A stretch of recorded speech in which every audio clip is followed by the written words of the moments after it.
Happy Sunday, beautiful people. What's up? It's your boy Smith, man. Welcome to my YouTube channel. You know, you live streaming with Smith. I'm an old guy, but I'm trying to figure out this live stream. So this is the third one we're doing. As you well know, this month I've been just trying to focus on relationships. We started out with the relationship with your parents. We went last week and we talked about the relationship with your spouse or your wife, your girlfriend, what have you, your significant other. Today, we're going to focus on your relationship with your children. I invited some solid bros that you see on your screen right now to come and share their expertise and their lived experience. Before we get there, let me just say this. This live stream, my live stream, Smith the Speaker, is brought to you by the nonprofit Brothers Raising Up His, where kids are the cause. Go check them out. Everything over there for young folks when they're involved is free. I personally see to that. 3 house cleaning things real quick. Respect each other's opinion. Let one person speak at a time. But I know we black folks, we're going to chop it up. And a lot of people might be talking at once, and it's all good because we family. Keep your phones on mute. And with that, ladies and gentlemen, we're off and running. I want to keep it real tight and simple. 1, because we got football in an hour. And then 2, I understand that where we are right now in our society, humans' attention span is about the length of the time it takes to make instant oatmeal. So I want to get to the point, get it done, get it said, and be done with it. Ladies and gentlemen, I want to introduce. I'm going to let them introduce themselves. Good brother Ray, how you feeling, man? Where you at? Where you living? I'm feeling strong, and it's a wonderful day to be above ground. I'm in Northern California, and happy to be here to support this endeavor and to just add whatever value I can to the community of people that need to see and hear what's going on behind the scenes regarding this endeavor. Say that. Appreciate you, Ray. Good brother, Coach Forbes. What's up with you, man? How you feeling? Where you living? Coach Forbes is all right. Just taking it a day at a time because that's what God gives me. Say that. I try to look no further, but I'm here to provide some wisdom, some strength, and hope. Because I got some experience, right? You know, they say you don't have do-overs in life, but I got 3 do-overs, right? Because I got 3 different families, so I can give you something here. We got game coming, y'all. I told y'all. Good bro, Mega, the fly one. Talk to me, bro. How you living? Where you at? What up, as a man? I'm in Richmond, California, man. You know what I'm saying? Rise and grind, live and direct from the rich. How you living? Man, I'm outstanding now that you here. You know what I'm saying? You always complete me, bro. You already know that. Hey, we got the introductions done, and there's no formula where I put these questions. There's not a way to it, so we just go throw it out there. You jump in as you feel. I'm gonna throw out the first one. How old were you when you had your first child, and what were you thinking? Anybody? I'll just jump in there first. I had my first child in 1986. I was 26 years old, and although Mama and I were engaged, she got pregnant just before, and I remember when that happened. I took on the responsibility immediately and sold my little sports car and thought, hey, now I have an opportunity to make an impact on what I promised to do since my father wasn't in my life. And it's been good ever since. So, yeah, I was thinking immediately the day he was born, boom, lock and load, soldier. Let's make this happen. No excuses. Oh, we lost him. He was going to drop us a nugget. Yes, sir. What happened? We back. That's all right. We live. Okay. It happened. Hey, you said you locked in with what? Finish that sentence, Ray. With an immediate intuitiveness to lock in on being there to raise my son. What happened with me was, I know you said you had a previous show. My father wasn't in my life, right? And I was raised by a single mother in a six kids household. And I remember making a promise to myself, when my children get here, I will be there for them, and I will be there to take care of my woman and to make sure that my children understand what it's like to have a father in their lives every single day. So that was my thing immediately at 26 years old. That's what I was thinking. Good call. I appreciate that. I see accountability in there. And the other brothers, y'all in that? I was 25. If I can, first let me reach out to the young brother that said he was from Richmond. I'm Richmond bred and born. All right, now I'm the real Easter Heel. Right? There we go. Right. Oh my goodness. I like that, sir. Hey, gentlemen, I want to apologize for the technical. I want to apologize for any technical difficulties you may see on here, but we live and it is what it is. I know Coach Forbes is repping Richmond hard. Keep going, Coach. So actually, my firstborn, 1979, I was at Tennessee State University. And my girlfriend at the time, she was pregnant. And as I started this off talking about God, I actually was drafted by the Montreal Expos before he was born. So my plan, as far as my firstborn was concerned, when he came out, he had a T-shirt that said, "My dad plays professional baseball, and my life is gonna be good." So say that. Facts. There we go. Oh man. And I know that's real, Coach. I know you, so I know it's real. That's right. Yeah, that's right. Yeah. Omega, talk to me, man. Man, okay, well, see, that's crazy. I hear 1986 was the year after I was born. Wow. Then I got 79, which is the year my sister was born, my older sister. So that's just seeing the wisdom that I'm in the room with. That's kind of crazy. I'm with that. But 2011, 25 years old, I had my first child, my oldest son. I was at school, and that's funny you bring up having a plan. I was in school. I was in music school in Boston at Berklee College of Music, pursuing musical endeavors, which I still pursue to this day. You know, still living. But out there on the East Coast, God had another plan. Had my son, came right back to the Bay, got and opened up opportunity that I didn't even know, and brought out a man I didn't even know I had like within me.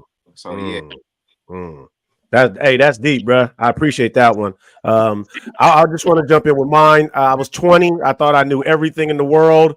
Thought I was like the man, and then this beautiful little black girl comes into my life and changed everything. Into like Brother Ray said, I knew right then and there my life had to change.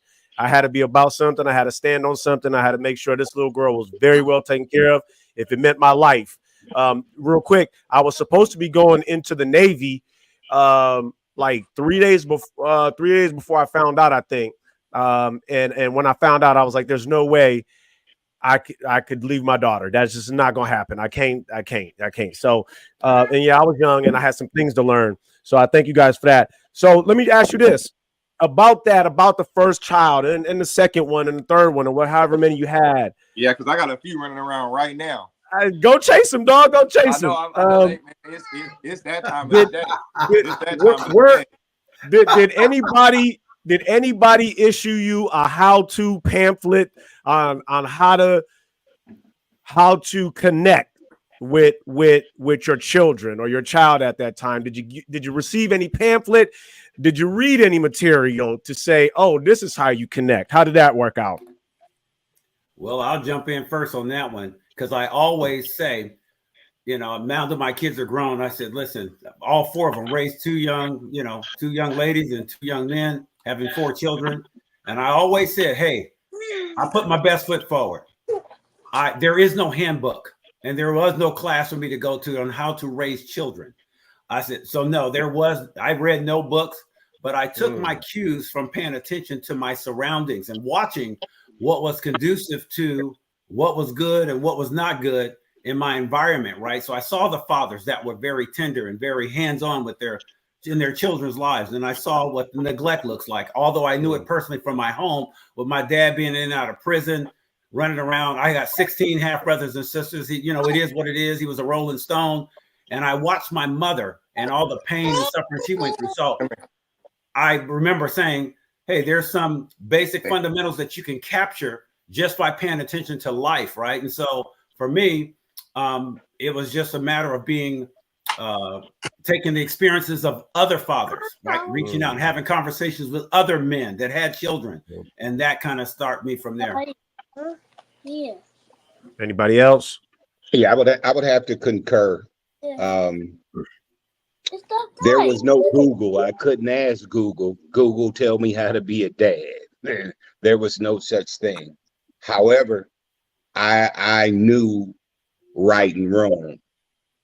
And if I could instill that in him, being firstborn, I knew down the line we were going to be okay. I got a pretty strong lineup. My lineup consists of 7. And out of those 7, they may say my first love is my girls. I got 5 of those. My first love is my dad, which I'm sure that's probably accurate, right? Because nothing will ever come between the relationship or the bond that we share, right? But it's for me. I always wanted to be dad and not perceived or projected to be anything but dad, regardless of what we were doing or where we were. The handbook, I think I wrote it myself, and I can pass it on to generations after me. Absolutely. Omega, what's up, dog? Yeah, man. Handbook. Oh, you said the question was there a handbook, right? Yeah. All right. I mean, not a written one, not like right on paper, but like I mean, as most should, but as you grow up, you see it's uncommon to have common sense. But I took cues from the stand. I was fortunate enough. I am fortunate, girl. I was fortunate enough to be bred and raised around really stand-up individuals, a bunch of stand-up males, like dudes that handle their business. First, including my father. You know what I mean? Like I have a real life. I have a real. I had a real. What's up, homie? Hold on. I see. Boy got his hands full. Yeah. I have a real life dad in my life, and he enjoys me in Pop too. Like right now, he loves Pop. Right. But no handbook, but I see what it's 100%. Is it charged? Let me ask y'all this. Let me throw this out there, because all of you, including myself, was no handbook. And we talked about the connection of, the men that were in your life that you kind of, took from. If there was a support group available, would you have connected with them? Like a father support group. Okay, from the father perspective. Sure. Yes. Absolutely. Would it have made a difference? Would it have made a difference if it was a woman doing the support group, or if it was the fathers themselves acting as the lead? Because there's a lot of support groups right now, but a lot of them are conducted from a female-run nonprofit. That's from what I see. I'm not saying them all, but the nonprofit is run by mostly a woman or a female or a group of females, but then they have a spinoff where they have a group for fathers to come in and connect. So, and again, this is not women bashing. This is just me really trying to connect with young brothers. Like, where do we seek help at? And would you be more comfortable if a male was leading that? Let me jump real quick, Smitty. Yeah. I was raised this way, and I still believe this. A woman can't teach a man on how to be a man. True. However, my mama, and she raised 5 of us, she was a cold piece. Right. And if they had any of the tangibles that she possessed, they got my ears. Yeah. I mean, let me hold on. Coach, that's why I love you, because now to my question about that and checking for a support group, I hear that a lot. You just said it. A woman can't raise a man, but every man that I know who speaks on his mom, that man is an outstanding man. Where's the problem at? I mean, the problem is more so the lack of the balance, because this is, like you said, it's not woman bashing, and you asked if there's a difference. It's not a negative difference if there's a support group. It's more that there's a difference in perspective. there's just outlook and the way you look at it. There's nothing that can top the combination of two outstanding parents. No matter how great either parent, you can have a single great father, a single great mother. If you have two great individuals, that's what we're here for. So I mean that, and so you kind of do have it serves, in my opinion, it serves more to be able to have those who can see from your point of view supporting in order to then come together. And because like I said, having mothers Omega, would you participate in a father support group? Absolutely. All right. And Ray, what you got? Smitty, real quick. Yeah, Real quick. Yeah. I'm not bashing, right? I'm just keeping it real because I can't teach my daughters how to be women. Yeah. Facts. Exactly. I'll jump in to say, I would, while I commend, women taking the endeavor, and what you're seeing a result of a woman hands being over my life as a single mother, raising 6 children single-handedly. So it can be done. However, there were some things that she could not do. Gotcha. And so even though my father was intermittently in our lives, he wasn't in the home, but he would come around. But I knew the difference. And although a woman's hand can be very strong and very solid and very wholesome and doing all she can for her child, whether male or female, but let's talk about the males, there is an aspect. I was listening to on XM radio, a gentleman named Clay Kane, and he was with his mom.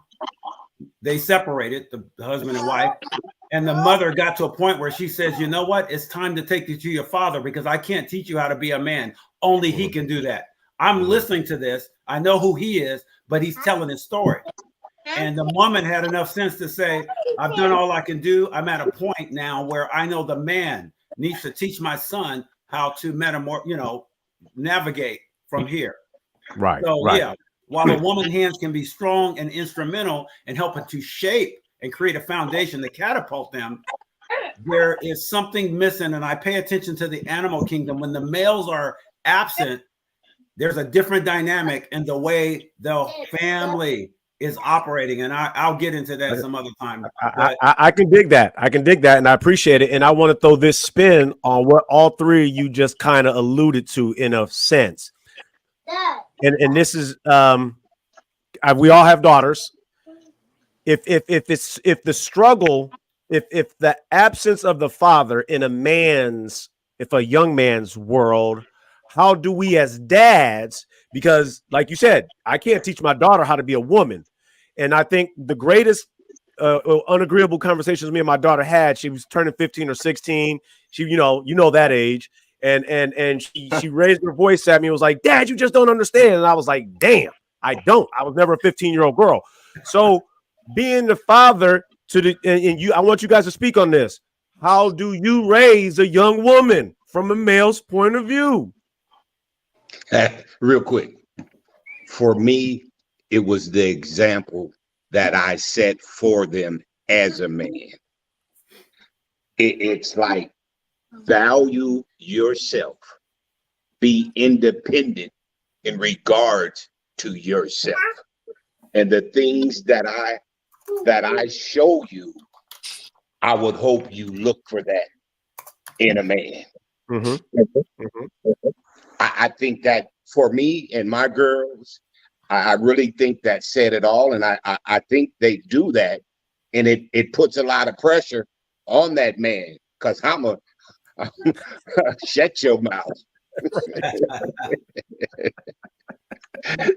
No, and I feel you, Coach, because I think I did the same thing. I want to set some standards. However, what I want to, because I'm that cat, y'all, and if you don't want to partake in this conversation, feel free to mute your mic. But I'm talking about when we talk, because I think when you guys say, or when we all say, woman can't raise a man, we're talking about the male instinct of being a man. The strong, the man thing, right? When it comes to being a girl dad, are you comfortable talking about menstrual cycles and picking out bras and you know what I'm saying? I mean, these are real things that young fathers need to know about. So, I mean, what I mean, how do we do that? Because there's a lot of young fathers that's not by themselves. I'm in a funny situation because my first daughter is actually my stepdaughter, and I came into her life when she was turning like 10. She's about to graduate. Hey, Ebony, can you get your daughter? Yeah, please. He raising them kids live right now. Live in front of you. Live in front of you. So she was 10 and she's about to graduate with honors. This Say that. This Say that. She's a senior. So having to basically come in and just on the job learn how to be a different type of male figure, because I already have my son, but now it's a different shift. You have to now be something different, and you have to learn to be comfortable, get comfortable with the uncomfortable conversations and the emotions you're unfamiliar with. Then I actually my wife gave birth to our daughter. That's an even different seeing it from jump. Diaper changes get different. They didn't tell me that in the pamphlet. Right. That's that part of the pamphlet. I called up all my homies with daughters. I was like, yo, you didn't tell me about this part. Yeah. Like, so no, there's a lot to clean. It's a lot to clean. Hey man, I'll tell you, I'm a real cat. When we talk about little girls as fathers, there's a lot going on in there. Just being the protector. Hey, my wife, she said, "Are you comfortable getting in between the crevices?" And I was like, "What? Wait. Come on. Yeah. See. Hey, that's real talk right there. I love it, man. That's real talk. That's real talk. I'm going to chime in and say that it's very powerful to have a man in his. Of course, I can't raise a woman, but I can help to set the foundation right, to create a sense of self-worth for her future relationships, right? So a father's presence in a daughter's life, it helps her develop a strong sense of self-worth. It teaches her how to interact with men in healthy ways.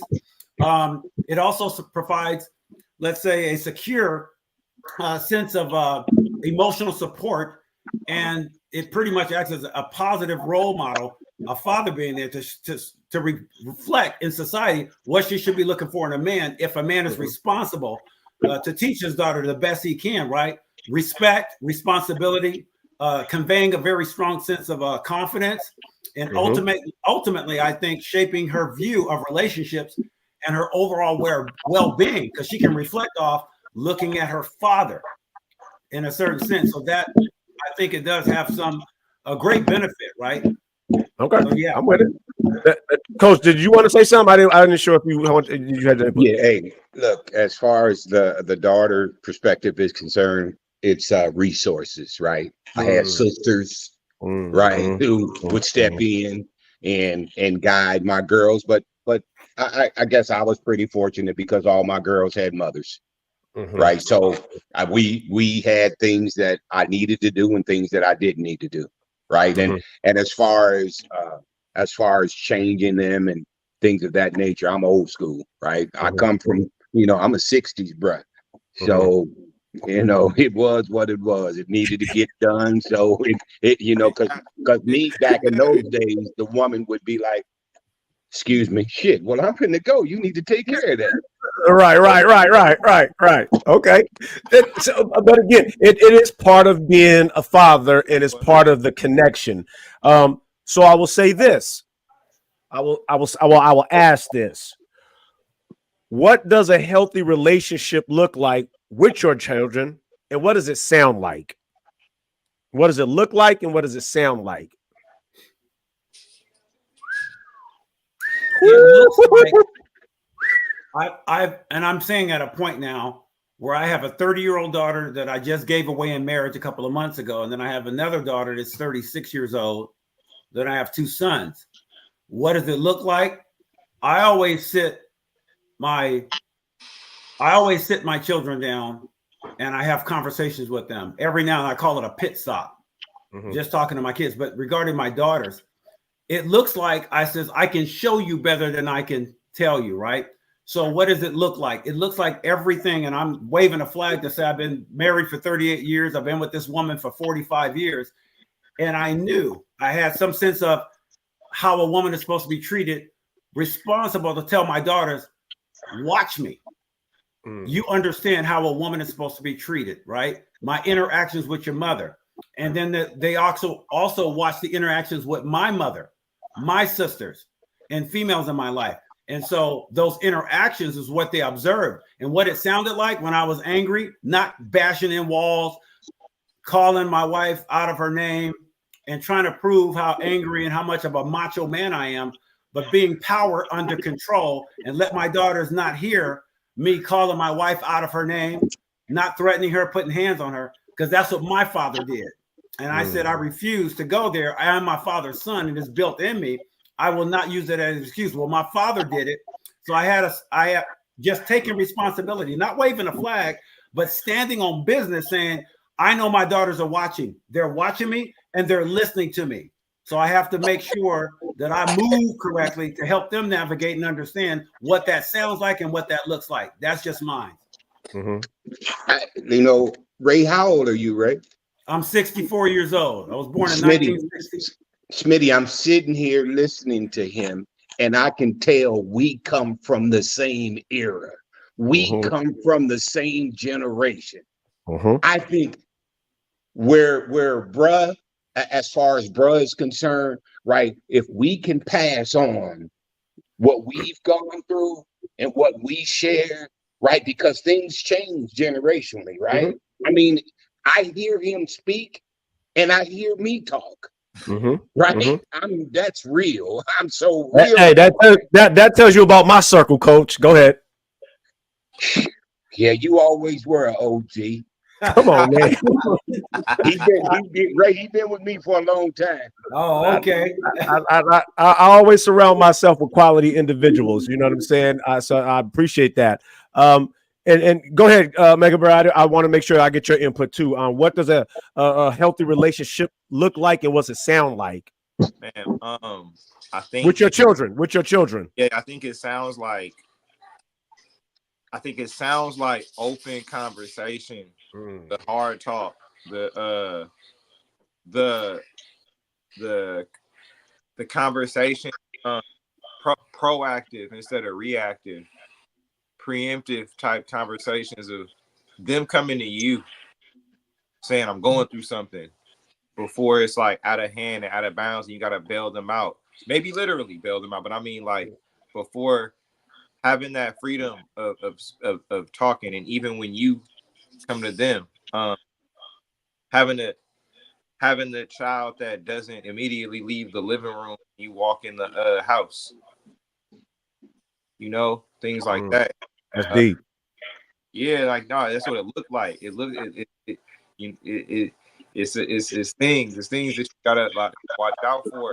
And yeah, the generation change, and even myself, I feel caught up with it sometimes because I take a lot from my parents, but I'm starting to learn, not to say that they had missteps or anything like that, but it's some stuff I can't really execute on these new knowledgeable. They know too much. They got too much info over here. Right. But we'll see. And I think what Coach Forbes touched on is, like, things don't change. I think, there's some things do change, but I think the family dynamic stays the same throughout but if we don't address trauma, right, then we never heal. And that's one of the reasons why I'm doing this, so that the young brothers that's coming up and becoming new fathers, they understand that the trauma's there, but we need to recognize that it's there. To Ray's point about his father, you know, that, like, we recognize it, now we got to heal. And how do we grow? You know what I'm saying? And again, I just want to thank you guys for sharing that and putting that on, because I think my next question is kind of a tough one, and it was for me, is how do you, because we talked about communication, Omega, you said it, open communication. How do we parent as fathers when we are under duress? We're under duress from work. We're under duress from society. We're under duress from whatever else is going alien us that we've never acknowledged. The trauma we made growing up. And I say this all the time. the trauma I experienced just by existing and living in East Oakland, I never acknowledged. So how do we as strong Black men, fathers, address our children when they put us when they do something that needs when they do something that we don't condone of? I'm saying that I don't want to say get in trouble, but in that, how do we address and father in a purposeful sense, in a practical sense, and in a healthy sense? How do we communicate with our children with that way? I think you, for me, I say it like I see it, based on the situation. And I think for my kids, they know me and they know who I am. So how I deliver the information that I give them, they understand, okay, this is dad. This is coming from dad. Now I need to pick up these pieces to the puzzle, put it together. And now it's up to me to go figure out what I need to do and how I need to do it. I've given them the foundation, right, to deal with situations based on my experiences. And I tell them that you don't have to experience things in order to learn from things, right? It's okay. It's okay to see what happened to Billy and understand I don't need to go do that to see if I can do it differently, right? Right. It's more so I'm cool, right? So it's always, and I think someone said this, it's always an open line of communication. And if I don't have the answer that they may want, then I put it back in their court to go find that out. Okay. Right? Okay. But I ain't sugarcoating nothing. Let me no, I don't understand that. Oh, I know. I seen you. No, you ain't sugarcoating that. I like that. I like that what you said, Coach, because I'm gonna give it back to you, kind of like making them accountable. They're learning, but they're accountable for their. I like that. Because in life you have to be accountable, right? Absolutely. Because everybody out there that you deal with are gonna hold you to accountability. I like that. I like that. What you got for me, Ray, Mega? Go ahead. Go ahead, Omega. Oh, well, you gotta how I approach it is when we get to those roadblocks where they may have a step or something, like he said, not condone, but something you may think lesser of, something that you didn't teach them, and they making a left when you said make a right. Hearing them out, and you may express disappointment but not contempt, where there's a way of letting them know that there's more in them than the decision that they make. Like really, like a little simplified is saying you smarter than that, but always reaffirming that they really have like look, man, this is this. You got this. Showing them back they track. If they have I'm fortunate enough to have some children with some accomplishments, so you can be like, look at this. You go in this area, you come on, do it. Let's keep it this way. There's always somewhere to refer back to that's like a positive reinforcement, rather than beating them over, not calling them dumb or ways to communicate, going back. You gotta be the example, because you always gotta have a reference point. If you ain't shit yourself, you don't got a leg to stand. Say that. I like what you said, though, because you said it twice, and it's the reaffirmation. I think young folks really need to hear constantly and repeatedly how good they are, even when they do mess up. Go ahead, Ray. I seen you want to chime in. Yeah, man, you brothers, this is good stuff, man. Eyes, all, like Tupac said, all eyes are on us as male figures, especially Black men in these supposed United States of America. Let me say that. Yes, we have to always be cognizant of support for our children spiritually, emotionally, mentally, physically, and socially. And what does that look like? They're watching us. And so those interactions in life. I recently had something terrible happen in the family and it almost caused a permanent divide. But what they saw, not only my children, but my whole family, all my nieces and nephews, was I stepped up to the bat to take control and have a sit down and work on resolving the issue, right, in a responsible manner. So that emotional support is very, very important, because when you're navigating through life and you're dealing with all the pros and cons, the ups and downs, the good, the bad, the positives and negatives, those are opportunities as you navigate to be responsible enough to say, hey, I'm going to hold it together and I'm going to do what's best, whatever the situation calls for, to really understand that it's important for me to be responsible as I interact. No matter what happens, my children have seen me frustrated. They've seen things go wrong. They've seen me face fears, right? And have these conversations, but then they watch how I navigate. And I always say it like this: hey, we're going to go through things in life, but lock and load, soldier, because there will come a time, if you keep being positive and you keep being resilient, that you'll look back and say, I remember when. So I always remember to show them by example that everything don't go as you planned, or when life throw a curveball at you, hey, you keep swinging until you hit that ball. Hey, don't say that in front of Coach Forbes. Don't talk curveball in front of Coach Forbes. Hey, what I hear is baseball is my game. I hear from all three of you. A lot of that is conflict resolution and introducing how do you resolve conflict. And I think what I see about a lot of young folks right now, when I go out to the recess on the playgrounds, is there's no conflict resolution, right? So what you guys just said, it is, Smitty, but they do it a different way. That's okay. You're right. Good call. I should say it's a more it's a different style of conflict resolution. And again, I think it starts at home. And again, that goes back to for some incident that trauma that young man experienced never got resolved, and then it got just passed down. And again, this is why I'm doing what I do. We're running out of time because I want to get you guys out here and I want to say what I had to say. But I do want to ask this question. When we talk about our children and we talk about love, how often do you tell your children you love them? And when I say that, I'm not saying just to hear you say it or to hear them say it, but that they understand that my father loves me for my existence, not for what I do. Because we are, kids come on with a good report card. Oh, I love you. Or they did this. I love you. But do they understand that or how do you get that across, that I love you for your existence, not for the things you do, or you just because you cleaned your room? I'll step in.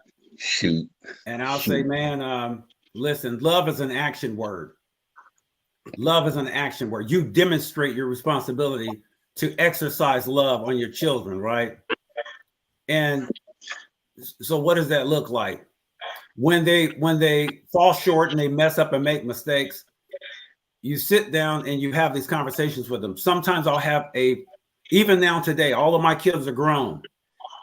Telling them I love them every now and then. I'll sit down. Hey, brothers, I'm telling you, you're my sons. I love you, man. Talking to my daughters, whatever. If I'm having separate conversations with them, I let them know I love them.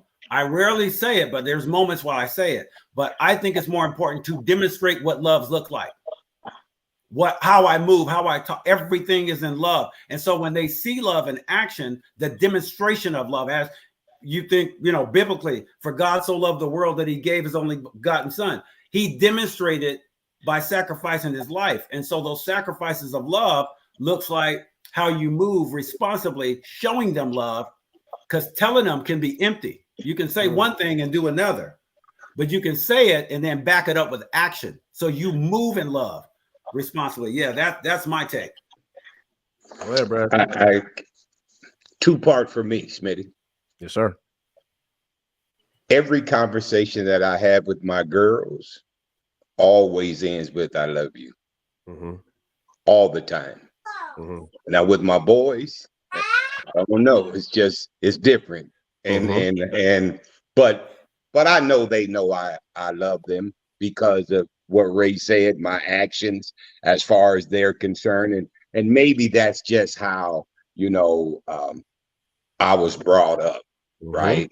But with my girls, every phone conversation before that phone is hung up, I love you, right? That it's like it's an automatic reaction. Absolutely. Right? Absolutely. Now with my boys, I don't know why. I don't know. I gotta keep searching on that one. I don't know. Macho man. Hey, I know Coach Forrest. It's all good, bro. Hey, Omega, come on, man. Like, Hey, Coach, I'm gonna mess with know, you, man. They don't know. Macho. I don't know how I know they know, but they know. I know they know. I know they know. They know it. They know. I know they know. I love them. Look, I love y'all. I think I that, would tell the girls, but yeah, I'm cool with y'all. Yeah. Hey, Omega, take us home, man. What's that? What's the love? I think that like the way that or it's it's an action where you're constantly you have to be proof. You're proving it every day, every moment that they need you, every moment that they know you, but you looking out for them to make sure they're great. And if there's ever any doubt or question, like I said, when you can always say nope, never. Every time I was right here. When you sick, when the teacher was saying I was in the room, when this, that, and the other. No, I'm here. Hey, I talk about the ones who didn't have to miss a child support payment. I got kids. I got to travel out of state to go see on the regular. Say that. I put that time. I've had to. I have a son that lives out of state that over time sees how I travel and has grown to see it. And it's like, yo, you a different dude. Yeah. He's like kind of see like, yo, you are. He's like, all right, you really do. He sees that you really do rock with me. I want to say this to that point because I think all three of you guys are saying this in a different way. Is just to be present. I mean, and then like you can say I love you, but are you present? You know what I'm saying? So I definitely value what you guys are saying. And again, I didn't bring you on here just to hear you talk. I really was trying to dig and listen to what you're saying. So I picked up on some words and just bear with me. I picked up on accountability, having resources, being connected, some conflict resolution, demonstrating through action, right? And just being present. And so we're going to wrap it up, but I do want one word from each of you on what fatherhood is. What is fatherhood? Give me one word. What is fatherhood? One word. Priceless. Ooh. Rewarding. Yeah. What'd you say, Megan? A privilege. A privilege. Woo! Man, look here. It's 9:47 on the West Coast. And in the last 3 seconds, we done dropped priceless, rewarding, and a privilege to be in the fatherhood fraternity. Coming from three phenomenal men. That's why I have them on here.